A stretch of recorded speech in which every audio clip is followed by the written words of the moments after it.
Hello everyone, in today's tutorial I'm gonna show you how to activate the Dot Crosshair in Dying Light the Beast.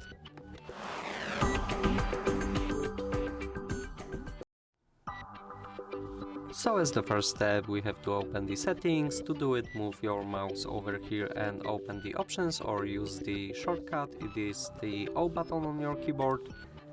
Now move to the HUD section and find the Crosshair tab. As the first option you will see Show Dot Crosshair. You can switch it off or on, depends of your own needs, but I can tell you that Dot Crosshair, this is a small dot in the center of the screen and it will be visible. It is highly recommended if you experience slight symptoms of motion sickness during a gameplay, or if you just want using a Dot Crosshair, that is also good. That will be all for this video. Hope you like it. Leave a comment and also subscribe to our YouTube channels. Goodbye!